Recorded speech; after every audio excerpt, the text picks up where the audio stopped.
अभी आप तस्वीर देख रहे थे देहरादून से, जहां सीएम पुष्कर सिंह धामी कार्यक्रम को संबोधित कर रहे थे। और चलिए बढ़ते हैं खबरों की और बात करेंगे रास गरबा की।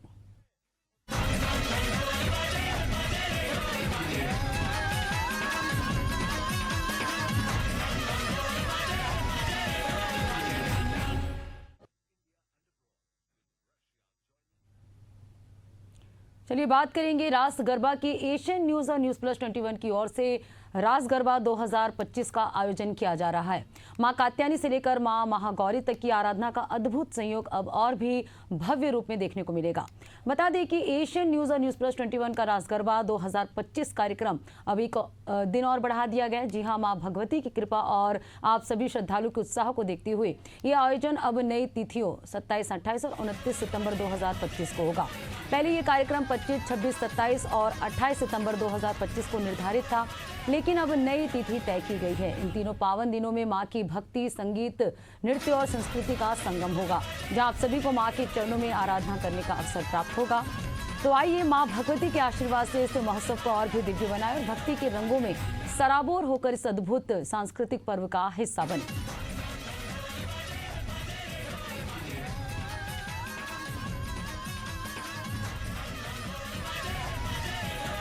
तो अब नई तिथियों में होगा गरबा का आयोजन।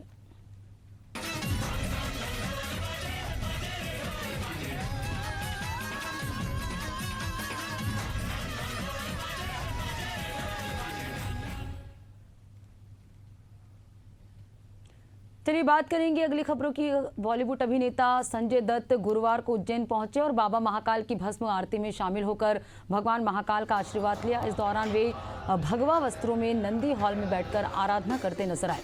वहीं उन्होंने कहा कि यहां आकर उन्हें एक बहुत बड़ी शक्ति का एहसास हुआ है और उनका सौभाग्य है कि बाबा ने उन्हें बुलाया है। उन्होंने आगे कहा कि भस्म आरती में जो एहसास हुआ है उसके बारे में उनके पास कोई शब्द नहीं है।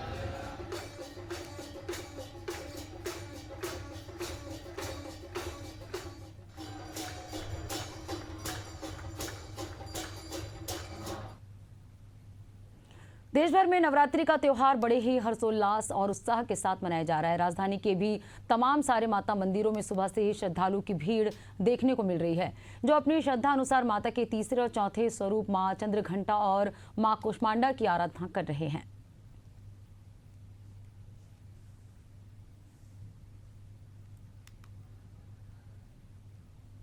शारदीय नवरात्रि का चौथा दिन है और चौथे दिन माता के तीसरे और चौथे स्वरूप की पूजा जो है वो लगातार अलग अलग मंदिरों में देखने को मिल रही है। चाहे हम माता चंद्रघंटा की बात करें और माता के चौथे स्वरूप कुष्मांडा की बात करें, तो दोनों ही स्वरूप की आज पूजा जो है मंदिरों में देखने को मिल रही है और बड़ी संख्या में लोग जो है मंदिरों का रुख कर रहे हैं। ये राजधानी भोपाल का कालिका मंदिर है और यहाँ पर सुबह से ही भक्तों की और श्रद्धालुओं की भीड़ लगातार बनी हुई है और लोग अपनी बारी का इंतजार कर रहे हैं। पंक्तिबद्ध होकर लोग जो है फिलहाल यहाँ पर माता के दर्शन करने पहुंचे। बड़ी संख्या में लोग जो है कहीं ना कहीं अपनी मान्यता लेकर, धार्मिक मान्यताओं के अनुसार, हिंदू रीति रिवाज के अनुसार यहाँ पर पहुंच रहे हैं और जल अर्पित करके पूजन अर्चन कर रहे हैं।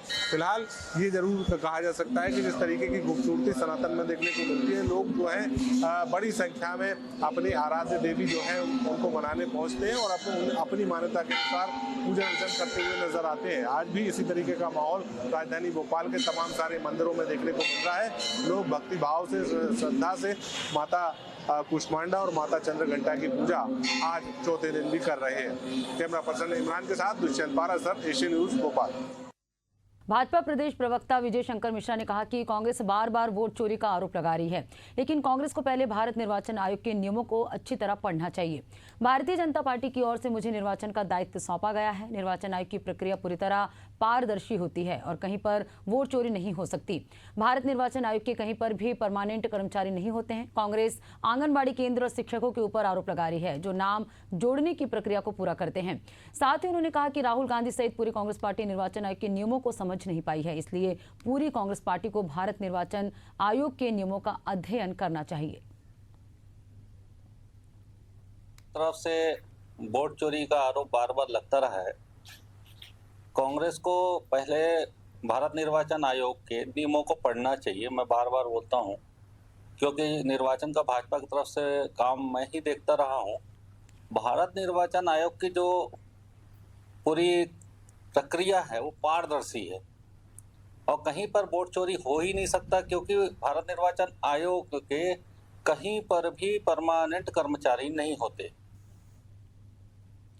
पटना के सदाकत आश्रम में मीडिया से बात करते हुए कांग्रेस के वरिष्ठ नेता सचिन पायलट ने केंद्र और राज्य सरकार पर जमकर हमला बोला है। उन्होंने कहा कि कांग्रेस की बैठक में कई मुद्दों पर खुलकर चर्चा हुई है और कुछ अहम बिंदु जनता तक पहुंचाना जरूरी है।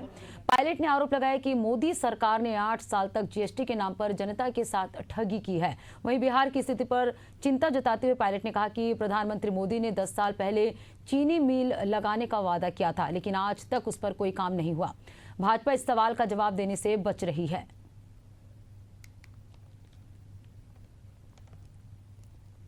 बिहार के झंझारपुर के नगर परिषद की सामान्य बैठक मुख्य पार्षद बबीता शर्मा की अध्यक्षता में बुधवार को हुई। बैठक में चुपचाप रहने वाली उप मुख्य पार्षद साबिया प्रवीण भड़क गई। उन्होंने कार्यालय से उनके साथ भेदभाव किए जाने का आरोप लगाया। उन्होंने कहा कि बैठक केवल नाश्ता और फोटो खिंचवाने के लिए बुलाया जाता है, एक भी आवेदन की जानकारी कार्यालय के पदाधिकारी से उपलब्ध नहीं कराई जाती है। उन्होंने कहा कि वार्ड 5 में जल जमाव है। उन्होंने कहा कि अभी आते हुए उन्होंने वार्ड 5 में जल जमाव को देखा।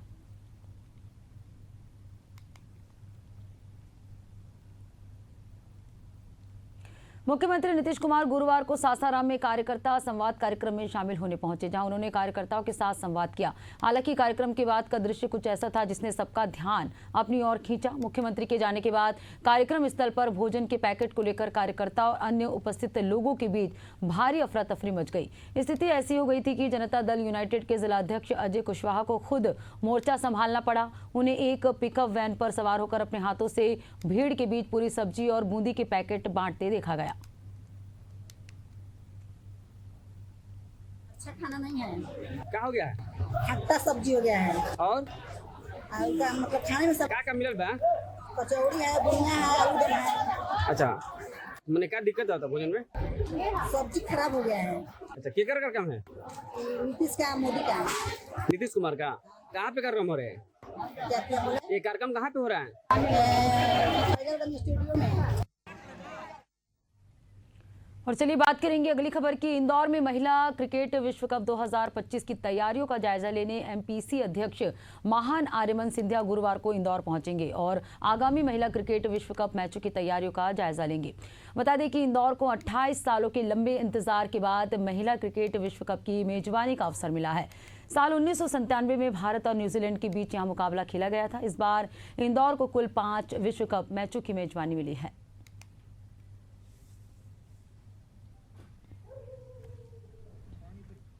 बात करेंगे अगली खबर की। जांजगीर में एनएसयूआई के नगर अध्यक्ष जितेंद्र दिनकर के खिलाफ टीसीएल शासकीय महाविद्यालय के प्राचार्य डॉक्टर डीआर लहरे ने जान से मारने की धमकी देने का केस दर्ज कराया है। वहीं दूसरी ओर छात्रा ने छात्रवृत्ति की राशि में आधी राशि मांगने प्राचार्य पर आरोप लगाया है और थाना में भी शिकायत की है। फिलहाल इस मामले में सिटी कोतवाली जांच में जुटी हुई है।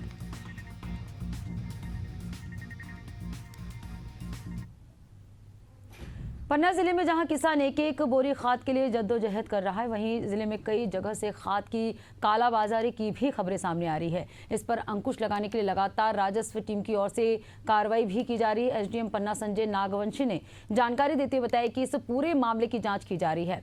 जांच के बाद ही स्पष्ट हो पाएगा कि ये खाद कहां से आई थी।